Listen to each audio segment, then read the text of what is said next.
Bom dia, Barroso. Já estamos ao vivo. Tudo bem? Já estamos ao vivo. Todos me ouvem bem? Sim. Estão ouvindo bem? Então, muito bom dia a todos. Bom dia, nossa ministra decana, ministra Carmen Lúcia, nossa vice-presidente, ministra Rosa Weber, ministro Luiz Edson Fachin, ministro Nunes Marques, ministro Ricardo Lewandowski, ministro Barroso, ministro Alexandre de Moraes. Nós vamos dar início à abertura da 20ª sessão extraordinária do plenário do Supremo Tribunal. Saúdo os senhores ministros, saúdo o doutor Antônio Augusto Brandão de Aras, nosso procurador-geral da República, e passo a palavra à secretária para a leitura da ata da sessão anterior. Ata da 19ª sessão extraordinária do plenário do Supremo Tribunal Federal, realizada em 30 de junho de 2022.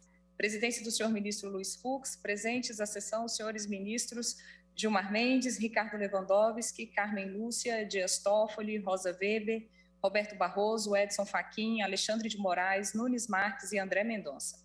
Procurador-Geral da República, doutor Antônio Augusto Brandão de Aras. Abriu-se a sessão às 14h30, sendo lida e aprovada a ata da sessão anterior.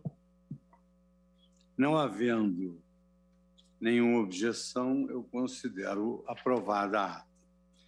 Eu chamo a julgamento o agravo regimental na arguição de descumprimento do preceito fundamental 495 da relatoria de Sua Excelência, a ministra Carmen Lúcia.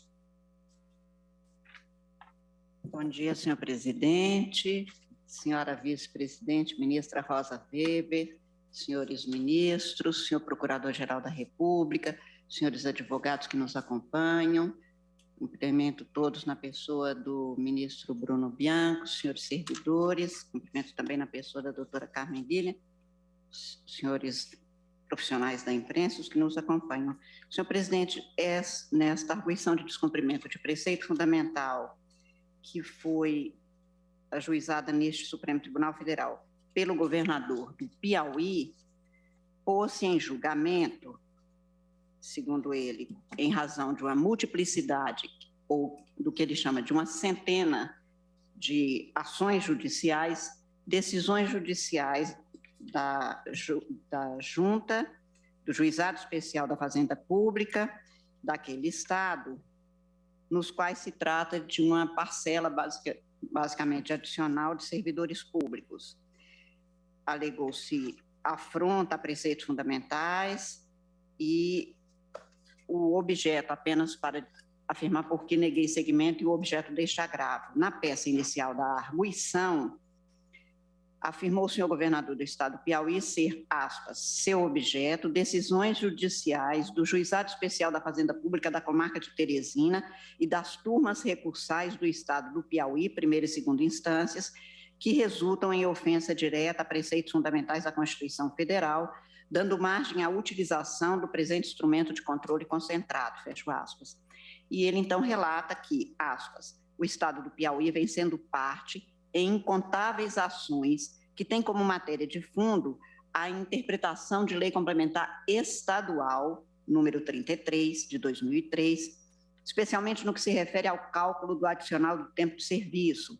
O adicional por tempo de serviço era uma parcela salarial prevista por leis estaduais, que vinculava essa gratificação a um percentual do salário. Essas parcelas eram previstas por algumas leis estaduais. Contudo, neste momento, centenas de ações têm sido ajuizadas junto ao Juizado Especial da Fazenda Pública, visando rediscutir a matéria de fundo, ou seja, aquele adicional. Desvinculação do valor do adicional a percentual do salário.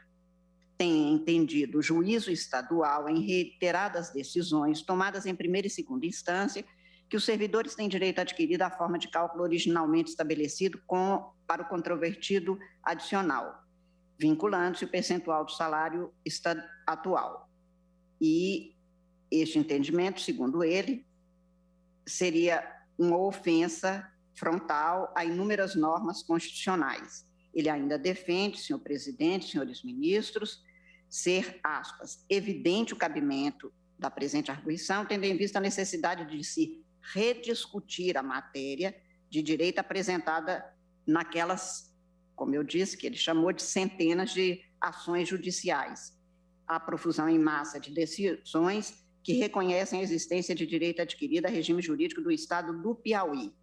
E o que ele pedia naquela arguição de descumprimento de preceito fundamental, aspas, a determinação pelo Supremo Tribunal de imediata suspensão dos processos em trâmites ou efeitos de decisões judiciais ou de qualquer outra medida que apresente relação com a matéria objeto da presente arguição de descumprimento de preceito fundamental, fecho aspas. E pediu ainda que fosse julgado, aspas, procedente o presente pedido para o fim de reconhecer com eficácia erga omnes e efeito vinculante a inconstitucionalidade de decisões judiciais que reconhecem o direito adquirido à fórmula de cálculo do adicional por tempo de serviço. Portanto, impedindo que os juízes daquele Estado que já tivessem julgado as ações tivessem a suspensão dos efeitos ou desfazimento e que os juízes que estão com aqueles processos deixassem de julgar a partir da nossa decisão, que seria tomada, portanto, nessa arguição de descumprimento de preceito fundamental. Por isso, senhor presidente, entendi que não era caso de arguição de descumprimento de preceito fundamental por descumprimento ao princípio da subsidiariedade. Com esta decisão de negativa de seguimento, sobreveio este agravo regimental que está em mesa. O agravante, que o governador alega, então, que, aspas, nada obstante, na decisão de indeferimento da ação, a excelentíssima ministra tenha se manifestado pela incontestável presença no ordenamento jurídico de instrumentos recursais e medidas de controle difuso aptos a preservarem a eficácia dos precedentes judiciais considerados contrariados, os instrumentos postos à disposição não se mostram totalmente eficazes. E, por isso, ele, então, agravou e eu estou neste agravo regimental, senhor presidente, que estou trazendo e que pus no plenário virtual, mantendo a minha decisão no sentido de que, como ele disse, centenas de ações judiciais que discutem uma lei estadual têm os caminhos próprios, as vias processuais adequadas para o seu questionamento, até porque essas ações não estão numa mesma fase, não se tem como fazer esta avaliação, na minha compreensão, nesta instância e por este meio. Por isso, senhor presidente, eu estou singelamente negando o provimento ao agravo regimental. Se vier a ser provido, aí eu passaria ao julgamento da arguição de descumprimento de preceito fundamental. Entretanto, posto no plenário virtual o agravo, houve o pedido de destaque do ministro Gilmar Mendes, o que me traz, então, a este plenário com esta matéria. Como eu disse, entendi que a matéria, e por isso li exatamente qual era o seu objeto, não atendia ao requisito da subsidiariedade, em que pese ter-se neste plenário em numerosíssimos julgados, no sentido de que estamos num processo de construção da arguição de descumprimento de preceito fundamental e do cabimento desta via processual abstrata, até mesmo para controle de decisões judiciais que se acumulem e que, eventualmente, ofendam ou desobedeçam preceitos fundamentais. Não me pareceu ser o caso de aplicação aqui, pela singela circunstância de que, como li, o objeto é um conjunto de centenas de decisões de primeira e segunda instância. Então, há vias recursais, as ações estão em fases diferentes, em instâncias diferentes, e discutindo lei estadual. Por isso mesmo é que eu apliquei a jurisprudência, por exemplo, estou citando em situação análoga o desprovimento de agravo regimental interposto na arguição de descumprimento de preceito fundamental 283, relatado pelo ministro Edson Fachin, no qual se tem arguição de descumprimento de preceito fundamental, agravo regimental, alegação de não recepção do artigo tal, descumprimento dos artigos tais, decisões judiciais. E a conclusão do ministro Edson Fachin foi exatamente que, constatado o objetivo dessa arguição de descumprimento de preceito fundamental, como sendo de cassar decisões judiciais que condenaram ex-prefeito a ressarcir, não seria o caso de se admitir. Estou citando outros julgados nesse mesmo sentido. Na minha compreensão, há possibilidade de utilização de vias recursais ordinárias para sanar a controvérsia posta nos autos, com a abrangência e a prontidão exigidas pela jurisprudência do Supremo, os argumentos do agravante, a meu ver, são insuficientes para modificar aquela decisão agravada, o que demonstra a escolha do autor por um caminho que poderia servir para adiantar ou atalhar vias processuais próprias em atendimento à legislação processual, não se tendo qualquer notícia, inclusive das fases processuais dessas centenas de processos mencionados pelo agravante. Por ausência, portanto, de atendimento ao princípio da subsidiariedade, é que eu neguei seguimento à arguição e, quanto ao agravo, eu estou mantendo a minha decisão no sentido, portanto, de negar provimento a este agravo. Como eu disse, se provido o agravo, se for este o entendimento do plenário, eu, então, passaria a julgar a própria arguição, mas agora estou trazendo em sede de agravo. Como eu disse, lancei o processo no virtual e houve o pedido de destaque do ministro Gilmar Mendes. Muito obrigado, nossa decana, ministra Carmen Lúcia, mas fui informado de que o ministro Gilmar Mendes está se recuperando da Covid e não vai entrar no plenário hoje. Então, eu sugiro que nós, depois do relatório de Vossa Excelência, nós transferirmos, né, esse área também para a primeira sessão, subsequente em agosto, e ali, então, se provido o agravo, aí nós iríamos para o mérito da DPF. Estão todos de acordo? De acordo.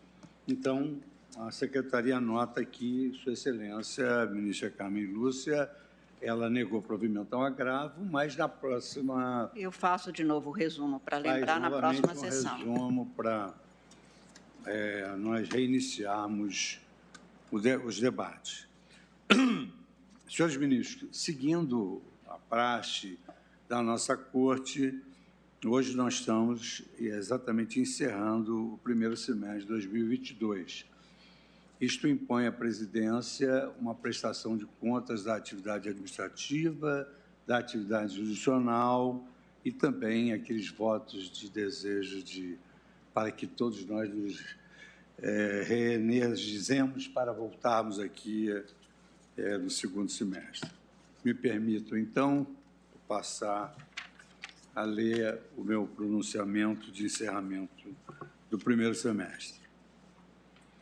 Senhoras ministras e senhores ministros, o ex-presidente Barack Obama nos relembrou que, se não estivermos dispostos a pagar o preço em defesa de nossos valores e não nos sacrificarmos para a concretização dos ideais que consideramos inegociáveis, então deveríamos nos perguntar se realmente acreditamos neles.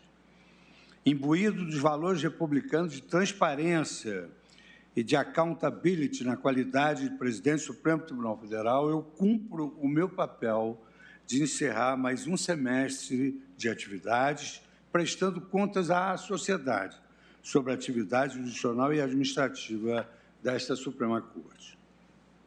No tocante à atividade jurisdicional, com destaque à repercussão geral.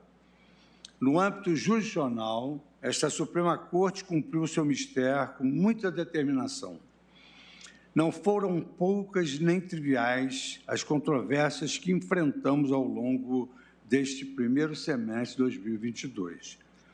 Em termos quantitativos, os números demonstram, mais uma vez, que o Supremo Tribunal Federal detém uma capacidade de trabalho inigualável, destacando-se como a Corte que mais julga no mundo. Neste primeiro semestre de 2022, a primeira turma julgou presencialmente e por videoconferência 32 processos e em sessões virtuais deliberou 2.577 processos. Por sua vez, a segunda turma julgou 28 processos presencialmente e por videoconferência e em sessões virtuais julgou 1.873 processos. O plenário, por sua vez, deliberou sobre 25 processos e em sessões virtuais julgou 2.484 processos. Para além desses números expressivos, o Supremo Tribunal Federal também demonstrou notável vocação institucional como Corte Constitucional.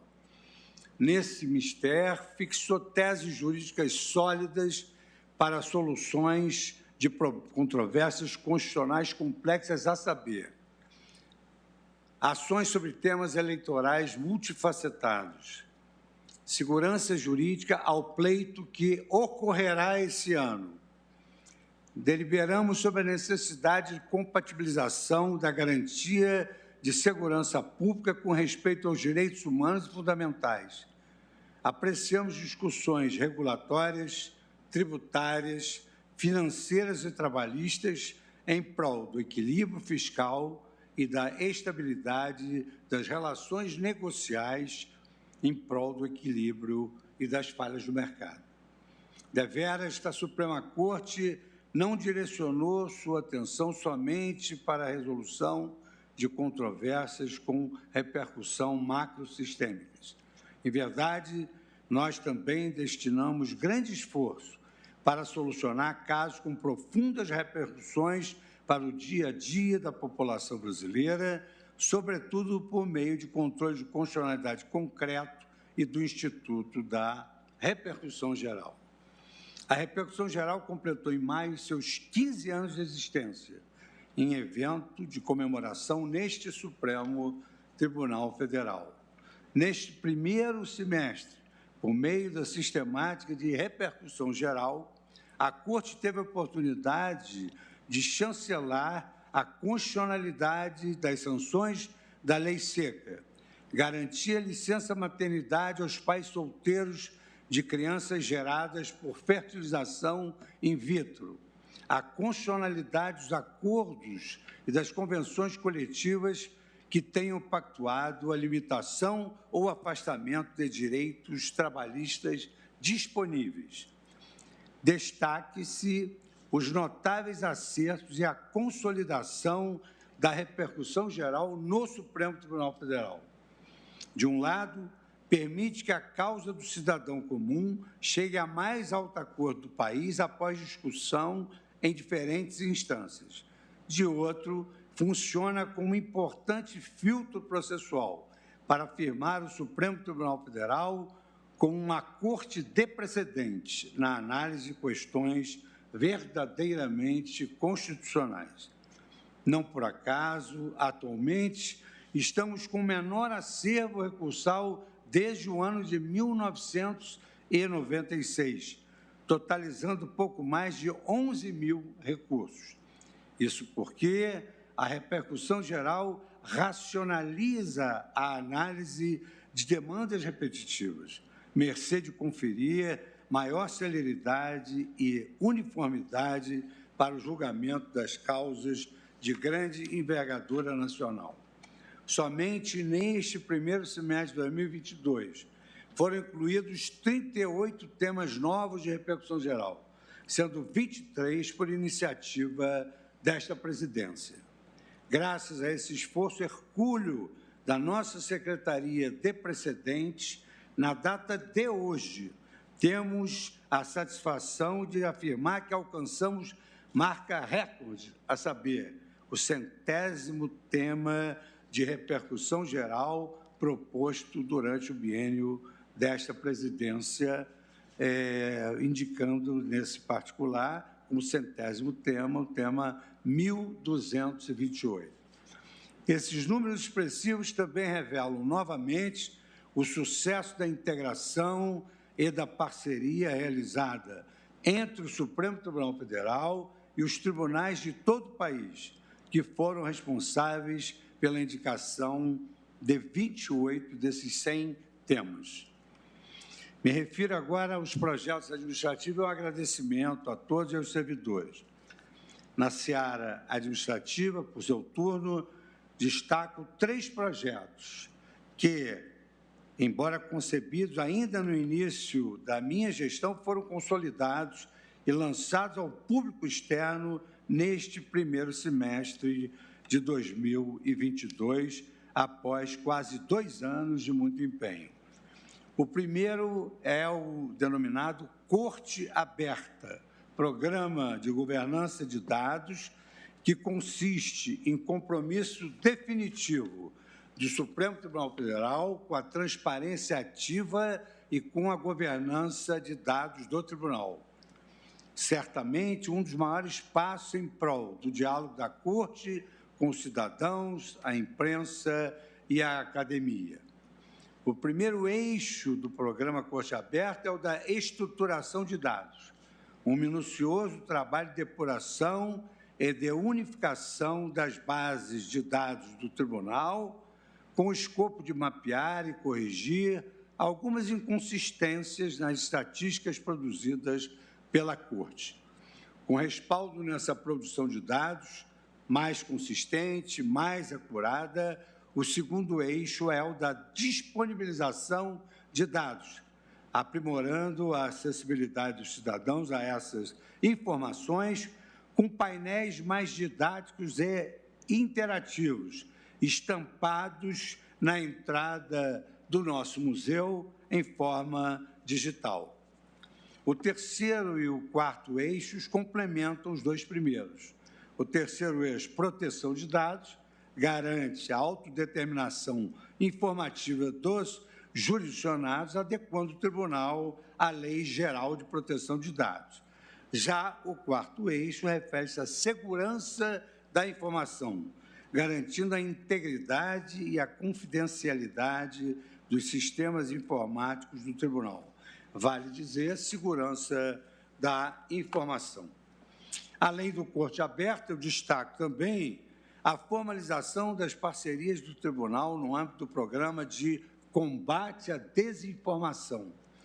Em um cenário de aumento expressivo de notícias falsas ou deturpadas, tanto sobre o conteúdo das decisões tomadas por esta Corte, como sobre seus próprios ministros e servidores, tornou-se premente um reforço institucional para compreender como essa desinformação é propagada e quais contramedidas podem ser tomadas, a fim de garantir à sociedade brasileira informações claras, reais, objetivas e verdadeiras sobre a atuação do Supremo Tribunal Federal. Nesse contexto, foram celebrados os primeiros acordos de cooperação técnica entre o Supremo Tribunal Federal e diversas instituições atuantes no combate à desinformação, como, por exemplo, universidades, entidades de classe, associações da sociedade civil organizada, startups e o próprio Tribunal Superior Eleitoral, com Sua Excelência, o ministro Luiz Edson Fachin.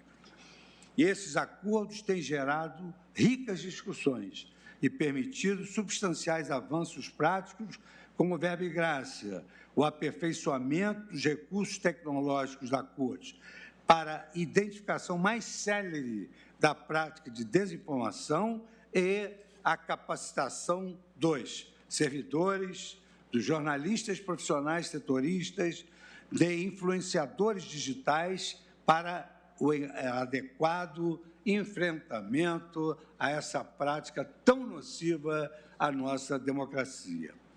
Por fim, ainda nessa área administrativa, neste semestre, também lançamos mais um robô de inteligência artificial, ao lado do Victor, desenvolvido desde a gestão de Sua Excelência, nossa decana, a ministra Carmen Lúcia, e avançado na gestão do eminente ministro Dias Toffoli. Agora o Supremo Tribunal Federal conta com a RAFA 2030, redes artificiais focadas na Agenda 2030.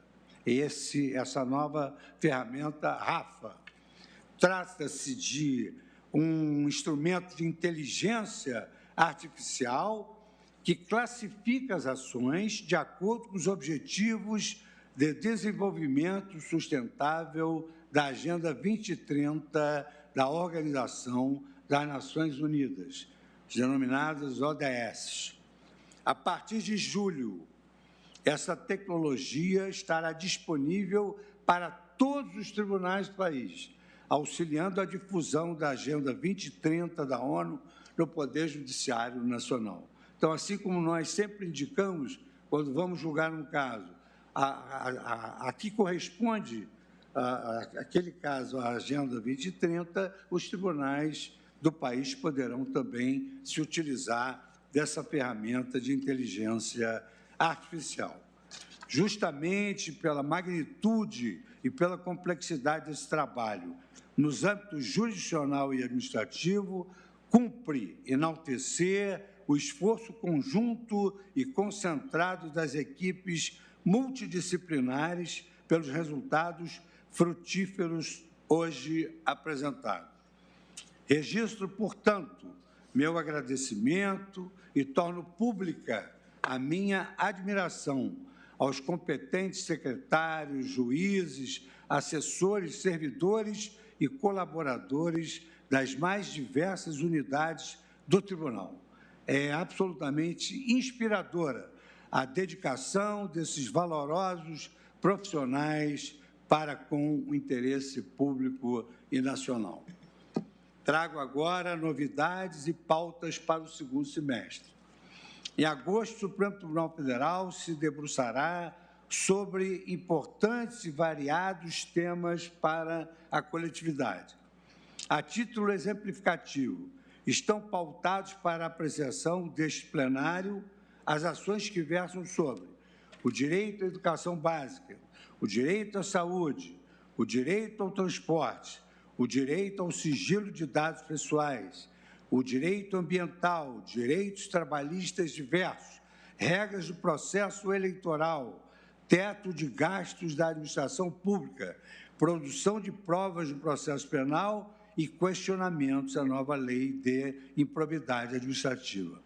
Limitei esses temas ao meu período de gestão, tendo em vista que, após a posse da nossa eminente ministra Rosa Weber, vice-presidente, caberá a ela, então, elaborar as pautas subsequentes à sua posse. Além de retomarmos nossa atividade jurisdicional com esses relevantes julgamentos, também daremos sequência aos nossos projetos administrativos, que durante o mês de julho continuarão a ser desenvolvidos. No âmbito do Programa de Combate à Desinformação, lançamos ontem ainda o chatbot do Supremo Tribunal Federal, fruto de parceria entre a Corte, o WhatsApp Brasil e a Robu. Trata-se de assistente virtual que permite ao jurisdicionado e ao advogado ter acesso a informações processuais, pesquisas jurisprudenciais, pautas de julgamentos, certidões judiciais, dúvidas específicas e até alertas sobre prazos ou andamentos processuais, todos de modo célere e confiável. Além desses passos importantes, nos projetos que já se encontravam em andamento, serão ainda lançadas novas iniciativas. Merece destaque o projeto Liberdades, para comemorar o bicentenário da independência do Brasil. O projeto contará com um livro acadêmico que reúne artigos dos 11 ministros da Corte, cada qual tratando das liberdades individuais e públicas previstas em nossa Constituição. Além disso, também será lançada uma cartilha voltada aos jovens, resumindo cada artigo com ilustrações de artistas de grafite, painéis magníficos que os senhores terão oportunidade de observar. Destaco que o projeto não tem custo para o Supremo Tribunal Federal e conta com patrocínio do Instituto Justiça e Cidadania, parceiro da Corte no Programa de Combate à Desinformação. Me dirijo agora ao fim, o agradecimento aos meus colegas integrantes da Corte, ministros André Mendonça, ministro Cássio Nunes Marques, ministro Alexandre de Moraes, ministro Luiz Edson Fachin, ministro Luiz Roberto Barroso, ministra Rosa Weber, ministro Dias Toffoli, ministra Carmen Lúcia, ministro Ricardo Lewandowski, ministro Gilmar Mendes. Dizem que a felicidade de alguém é medida pelo tamanho de sua gratidão. Nesse sentido, eu não poderia deixar de expressar os meus profundos agradecimentos aos pares pelo apoio incondicional que me foi destinado nesta difícil, porém honrosa, tarefa de conduzir os trabalhos do Supremo Tribunal Federal. Sou extremamente grato pelo convívio harmonioso e por nos mantermos unidos em torno dos valores que importam, ou seja, a defesa da democracia e a dignidade da instituição à qual nós todos pertencemos. Afinal, como afirmava o filósofo grego Epicuro, as pessoas felizes lembram do passado com gratidão, alegram-se com o presente e encaram o futuro sem medo. Senhores ministros e senhoras ministras, tenho plena certeza de que honraremos o legado da integridade deixado pelos integrantes desta Corte que nos antecederam. Daremos continuidade aos empreendimentos inovadores que têm conferido maior eficiência à prestação jurisdicional e à prestação administrativa da Corte e seguremos nessa caminhada de esperança na direção do futuro. O Supremo Tribunal Federal permanecerá vigilante e sempre à altura da sua mais preciosa missão, a de guardar a Constituição Federal, com zelo pela segurança jurídica, com atenção ao sentimento constitucional da população brasileira, mantendo a sua vigilância suprema em prol da rigidez da realização das eleições no nosso país. Eu renovo meus agradecimentos pelo indispensável auxílio ao longo desse semestre e desejo a todas e a todos que desfrutem de um recesso, reenergizando as suas energias, bem como usufruindo a realização do nosso empreendimento conjunto. Agradeço a todas as servidoras, colaboradores, como já fiz anteriormente, a nossas secretárias de plenário, ao nosso Procurador-Geral da República, aos eminentes advogados que tanto contribuem para o exercício da nossa missão, na medida em que são essenciais à função jurisdicional, e declaro, então, encerrado o semestre judiciário de 2022, manifestando meu profundo agradecimento. Senhor presidente, peço a palavra.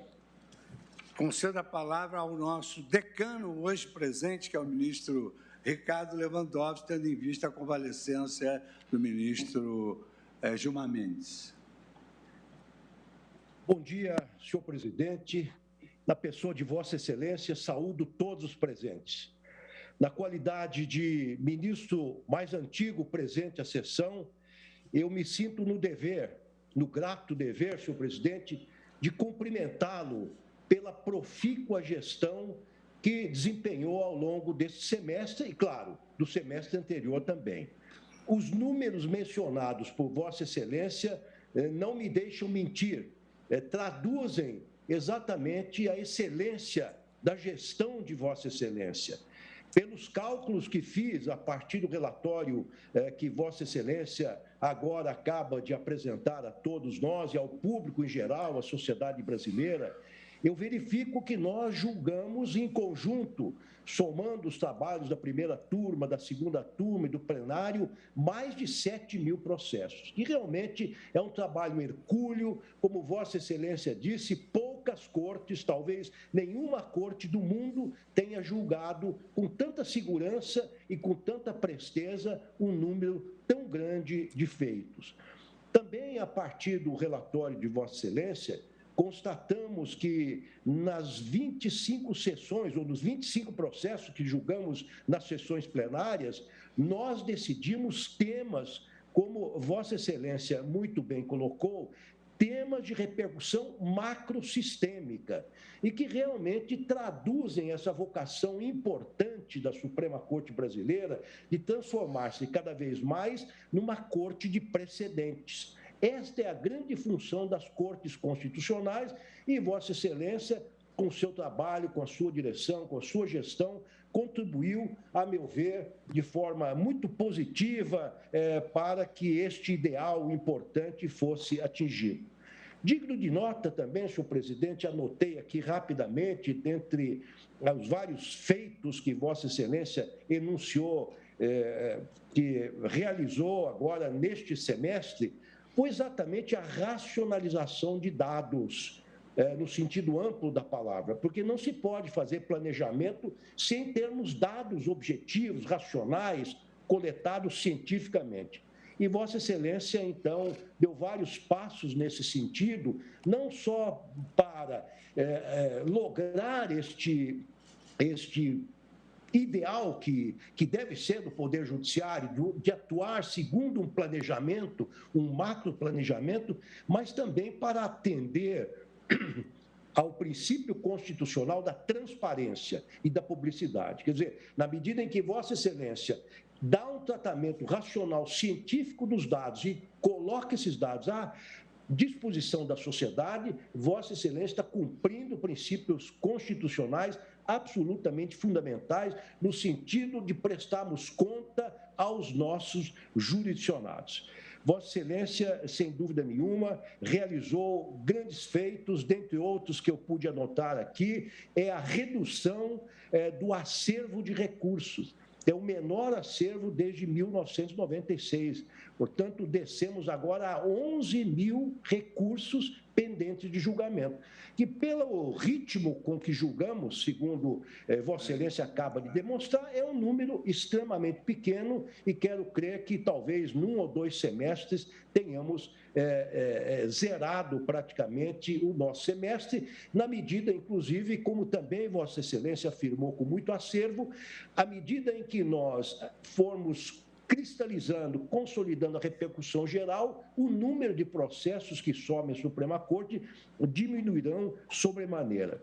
No campo administrativo, Vossa Excelência empenhou-se, no meu ver, de forma acertada, no sentido de imprimir uma gestão participativa, sobretudo com os demais tribunais, com o STJ, os tribunais regionais federais, os regionais do trabalho, os tribunais estaduais, que me parece também algo extremamente salutar, consentâneo, inclusive com esse conceito de democracia participativa que nós temos. Cumprimento Vossa Excelência pela iniciativa também muito significativa de lançar um livro comemorativo dos 200 anos de independência, exaltando o tema liberdade, com a participação de todos os ministros. E, para terminar, senhor presidente, gostaria de sublinhar um feito que Vossa Excelência logrou, um tento que Vossa Excelência marcou, mas que talvez, por modéstia, não tenha feito referência a ele. Vossa Excelência, senhor presidente, nesta quadra difícil que nós vivemos no mundo e no país, uma quadra, enfim, cheia de dificuldades econômicas e políticas, numa antevéspera de eleições gerais, Vossa Excelência contribuiu com a sua atitude de moderação e diálogo para a manutenção da paz social e do equilíbrio entre os poderes. Portanto, senhor presidente, em nome da Corte, penso eu que estou falando, na qualidade de decano, gostaria de parabenizar Vossa Excelência por todas essas realizações que, em rapidíssimo resumo, exaltei a partir da prestação de contas que Vossa Excelência fez. Desejo a Vossa Excelência, em nome de meus pares também, se possível, um descanso durante o recesso. Quero também agradecer aos dedicadíssimos servidores da Casa, a participação do Ministério Público Federal, na pessoa do Dr. Aras, e também a contribuição que a combativa categoria dos advogados sempre deram para a dinâmica de nossos trabalhos. Muito obrigado, senhor presidente. Tenha um bom descanso ao longo desse mês de julho. Muito obrigado, ministro Ricardo Lewandowski, pelas suas generosas palavras na qualidade de decano presente nesta sessão, representando os demais integrantes. Pede a palavra Sua Excelência, o ministro advogado-geral da União, para um pronunciamento.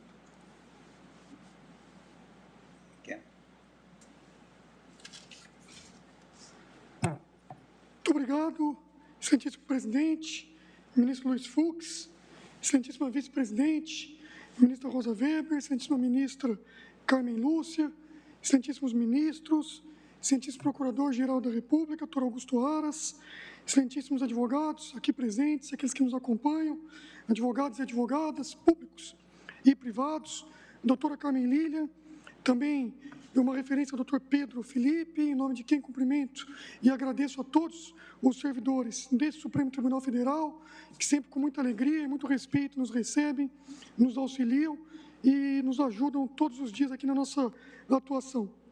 Senhoras e senhores, por ocasião do encerramento deste primeiro semestre do ano judiciário, venho inicialmente parabenizar esse Supremo Tribunal Federal por todo o valoroso trabalho, onde tivemos a felicidade de ver diversos temas tão caros apreciados de forma célere e equânime e que têm a virtude de trazer a indispensável segurança jurídica para propiciar o desenvolvimento nacional. Portanto, ministro Luiz Fux, em nome da advocacia pública e privada, eu lhe agradeço e também agradeço pessoalmente a cada um dos ministros e também os parabenizo. Tomo a liberdade, senhor presidente, de destacar com muita satisfação a colaboração dada pela Advocacia Geral da União como função essencial à Justiça, instituição formada por aproximadamente 8.000 advogados públicos, na construção e na defesa de políticas públicas, na recuperação de créditos públicos, na representação judicial dos 3 poderes da União e, em última análise, na realização em conjunto com o Poder Judiciário e com as demais instituições essenciais à Justiça, Ministério Público, Defensoria Pública e toda a advocacia privada na realização da justiça em nosso país. Para ilustrar, senhor presidente, senhores ministros, senhoras ministras, recebemos na AGU diariamente 75.000 novas intimações, 10.000 novas ações diárias e produzimos também diariamente 500.000 novos documentos, todos voltados ao Poder Judiciário, a quem, em seu nome, senhor presidente, eu agradeço o inestimável trabalho prestado à sociedade e também o respeito à advocacia pública e, por que não, à advocacia privada todos os dias de nosso trabalho. Em todos os relevantes temas apreciados por esse Supremo Tribunal Federal, a Advocacia Geral da União buscou trazer a melhor e mais completa informação possível, sempre com o intuito de auxiliar e contribuir com a missão constitucional desta Corte de definir a constitucionalidade das nossas leis. Bem como, senhor presidente, laboramos sempre abertos ao diálogo, com total respeito aos precedentes e em franca harmonia com o Poder Judiciário. Essa é a nossa missão institucional e esse sempre será o nosso trabalho. Um aspecto que temos dedicado muita atenção, senhoras e senhores ministros, é a solução consensual de litígios, sempre que esta se mostre possível. Tivemos composições históricas neste ano, como aquela chancelada por esse Supremo Tribunal Federal, envolvendo litígio entre a União e o município de São Paulo acerca da disputa sobre o Campo de Marte, processo homologado pelo ministro Cássio Nunes Marques, a quem pessoalmente agradeço e parabenizo. Processo que durava mais de 60 anos e nós resolvemos por meio da composição. Não nos furtamos de participar de tentativas de conciliação em qualquer tema desta Suprema Corte ou em qualquer outro juízo, e fazemos o mesmo administrativamente no âmbito da Advocacia Geral da União, onde temos estruturas específicas dedicadas exclusivamente a essas composições e a busca pelos meios adequados de resolução de litígios. A AGU, senhores ministros, tem um papel relevante no cenário jurídico do país. Arrecada recursos públicos, evita que despesas públicas ocorram, defende judicialmente escolhas públicas feitas pelo Parlamento, pelo Poder Executivo, defende a rigidez das decisões judiciais, especialmente a rigidez das decisões judiciais desse Supremo Tribunal Federal, e faz tudo isso de forma transparente, o que é dever de todo e qualquer órgão público formado por servidores públicos que, em última análise, devem única e exclusivamente servir ao público. É esse espírito, aberto e colaborativo, que permeia a Advocacia Geral da União na sua atuação em suas mais diversas frentes. Engasguei, perdoe. E com esse espírito, buscamos promover a proteção jurídica do Estado brasileiro em benefício único e exclusivo da sociedade. E, nesse sentido, espero que continuemos nosso trabalho conjunto, com respeito, com muita abertura e também com disponibilidade mútua. Encerro, senhor presidente, parabenizando e agradecendo a todo o Poder Judiciário pelo imprescindível trabalho prestado à nação, especialmente ao Supremo Tribunal Federal no último semestre, que ora se encerra, por toda a atenção e respeito dispensados a mim, pessoalmente, e também à Advocacia Geral da União, bem como a toda a advocacia. E também agradeço, senhor presidente, por essa oportunidade de fala, desejando a vossas excelências um excelente período de recesso e que tenhamos um segundo semestre ainda mais profícuo. Muito obrigado, senhor presidente. Muito obrigado, senhoras ministras e senhores ministros. Muito obrigado, doutor Bruno Bianco, advogado-geral da União. Manifestando também meus agradecimentos à sua excelência, Procurador-Geral da República, que aqui esteve conosco em todas as sessões, eu concedo a palavra a Vossa Excelência. Obrigado, presidente. Cumprimento a todas e a todos. Inicialmente, cumprimento Vossa Excelência, presidente da Suprema Corte, ministro Luiz Fux. Cumprimento a excelentíssima senhora ministra vice-presidente, Rosa Weber, a excelentíssima senhora ministra Carmen Lúcia. Cumprimento o eminente ministro decano presente, Ricardo Lewandowski. Apresento também meus votos de plena recuperação ao decano ministro Gilmar Mendes. Cumprimento os senhores ministros presentes nessa sessão e que nos acompanham virtualmente. Cumprimento o ministro da AGU, Bruno Bianco Leal, os advogados privados que também nos acompanham, os senhores servidores, na pessoa da senhora assessora-chefe de plenário, doutora Carmen Lília e do doutor Pedro Felipe. Cumprimento a todos os brasileiros neste encerramento do primeiro semestre deste semestre judiciário de 2022. A tradição da Corte é de prestação de contas e Vossa Excelência traz números significativos reafirmados pelo ministro Lewandowski e por todos nós que participamos do cotidiano dos trabalhos da Corte. Eu, neste momento de encerramento, a Procuradoria-Geral da República e o Ministério Público Brasileiro ratificam o espírito de contribuição com esta Corte, no propósito de elevar o sentimento de justiça que, segundo o jurista alemão Rudolf von Hering, se dá pela realização prática dos princípios da justiça em todas as relações da vida. Esse sentimento é manifesto quando direitos são assegurados e crimes são punidos, sobretudo protegendo os mais vulneráveis do nosso país, todos os cidadãos brasileiros destinatários do Estado Democrático de Direito em todas as suas dimensões.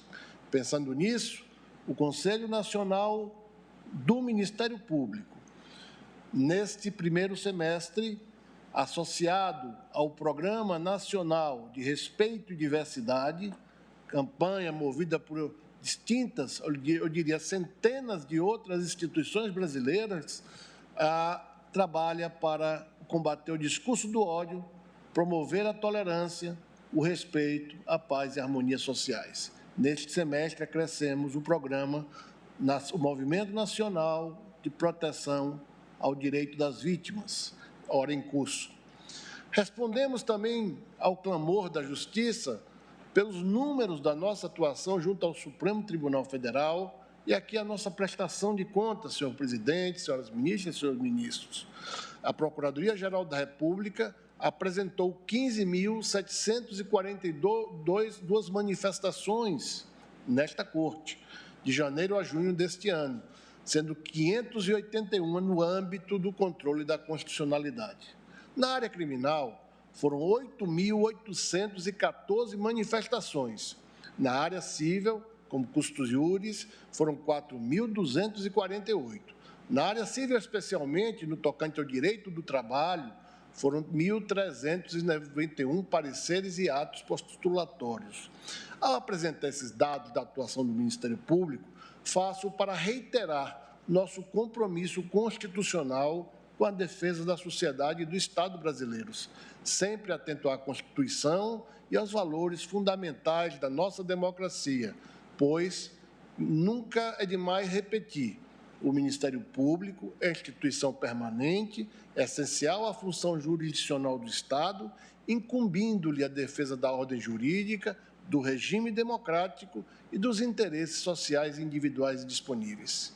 Senhor presidente, senhoras ministras, senhores ministros, senhor advogado da União, senhores advogados privados, servidoras e servidores. Este momento de prestação de contas tem um especial valor, senhor presidente. Antes do início desta sessão, tive a oportunidade de conversar com Vossa Excelência, com o ministro Fachin, com a ministra Carmen Lúcia, a ministra Rosa, sobre temas do nosso cotidiano, como tempo e espaço, e como estes aspectos da física tanto interferem na vida de cada um de nós. Como nós vivemos uma transição geracional, em que precisamos, a um só tempo, ser tantos que, às vezes, duvidamos da nossa capacidade de dar conta de tantas atribuições, de tantas competências, de tantas atividades. Mas essa corte revela, pelos números aqui que Vossa Excelência apresenta, que há uma disposição personalíssima de cada membro da corte, que há o Ministério Público, a advocacia, a defensoria, aos advogados privados, todos que têm buscado cumprir o seu papel, as suas funções no exercício do Estado de Direito. E é nesse aspecto que eu quero registrar, senhor presidente, que nós não podemos esquecer que a justiça, o sistema de justiça, com todas as suas instituições, são feitos por pessoas, mulheres e homens dedicados muitas vezes com grande sacrifício à família, com grande sacrifício pessoal, com grande sacrifício aos amigos de sempre. E nesse aspecto, não poderia deixar, primeiro, de registrar os 40 anos de Vossa Excelência como magistrado, tendo passado pelo Ministério Público. Parabenizar Vossa Excelência, não somente pelo 40º ano, mas também pelo semestre, que é apenas uma continuidade de uma gestão, como disse o ministro Lewandowski, profícua, qualitativa e quantitativa, com segurança jurídica, com respeito às instituições, preservando a paz e a harmonia sociais.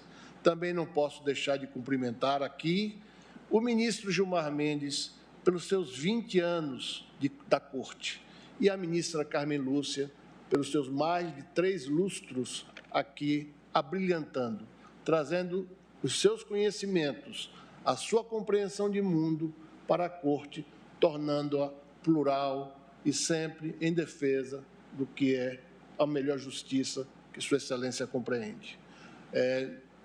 Neste primeiro semestre, tive a honra de participar com Vossa Excelência dos 15 anos da repercussão geral, transformando, volto ao ministro Lewandowski, esta corte numa corte de precedentes, como deve ser, uma corte suprema que orienta todo o poder judiciário para a celeridade, para a igualdade, para preservar a autoridade da norma constitucional, mas também a sua unidade nacional. É nesse aspecto que a valorização da pessoa das pessoas que fazem as instituições, que nós podemos concluir esse semestre prestando contas daquilo que fizemos, todos. E lembrar que a poesia, muitas vezes, responde às nossas indagações sobre muitos temas, desde o amor ao tempo e ao espaço. Há quem já tenha perguntado quem inventou o calendário, quem inventou a divisão do tempo em anos, quem inventou em meses, em semanas, em dias, em horas, em minutos, em segundos. Há também quem, como Santo Agostinho, tenha nas suas confissões abordado o tempo de forma magistral, e quem, como Ortega y Gasset, no seu discurso de ingresso na Academia Espanhola de Filosofia, tenha dado uma magistral aula sobre tempo e, acrescento hoje, a nossa grande dificuldade de compreendê-lo no âmbito de uma comunidade planetária que o espaço passou a ser uma mera ficção. Dessa forma, senhor presidente, eu quero encerrar lembrando que a poesia, a música, a dança, não depende de um terceiro, não depende de um idioma, não depende de uma linguagem para que seja compreendida por cada um de nós. Saint-Exupéry, na sua obra O Pequeno Príncipe, muito pouco lembrada no cotidiano, mas alcançada lá nas últimas páginas, fala da importância desta solenidade e de todas as outras. Essa liturgia marca indelevelmente tudo o que fizemos em nome do Estado em prol da sociedade. Marca cada alegria e cada tristeza, cada gota de suor, cada noite perdida ou cada noite ganha pela tranquilidade com que fazemos, distribuímos, e este Ministério Público age em defesa dos mais vulneráveis. E Saint-Exupéry dizia que tudo isso é muito necessário. E eu creio que ele responde às nossas indagações sem ser um físico quântico, sem buscar justificativa sobre a curvatura do planeta Terra para definir espaço e tempo na física newtoniana, na física quântica também. E o poeta Saint-Exupéry disse que isso tudo é necessário. É necessário para que as horas não sejam iguais, os dias não sejam iguais, os meses não sejam iguais, que esse semestre não seja igual aos demais. Que nós nos lembremos, no próximo semestre, o quanto foi feito neste semestre. Que as gerações futuras tomem, por exemplo, que cada faixa de tempo, que esse anônimo que inventou essa divisão do tempo em fatias, possa lembrar que esta é a marca do Estado de Direito, um Estado em que a lei, a ordem, mantém todo o arcabouço da sociedade democrática, preservando verdade e memória como exemplos a serem seguidos e aprimorados, e que males do passado não venham a ser repetidos. É assim, senhor presidente. Senhoras ministras e senhores ministros, que com a lembrança da importância do tempo que hoje aqui marcamos, Vossa Excelência marca, ministro Lewandowski no decanato marca, todas as senhoras e os senhores, ministro Bianco, os senhores servidores e servidoras marcam, e nós, com a graça de Deus, haveremos de voltar para continuar a nossa missão até quando for possível. Um bom descanso a todas e a todos, que voltemos com a alma plena de vontade de justiça. Bem-aventurados os que têm fome e sede de justiça. Muito obrigado, senhor presidente. Obrigado. Agradeço as palavras também de Sua Excelência, o Procurador-Geral da República, e todas essas generosas expressões que aqui foram exteriorizadas em relação à nossa Corte constarão dos anais do Tribunal. Agradecendo às senhoras ministras, senhores ministros, Sua Excelência, Procurador-Geral da República, ministro Bruno Bianco, da AGU, que falou em nome dos advogados, eu declaro encerrado o semestre judiciário de 2022. Muito obrigado.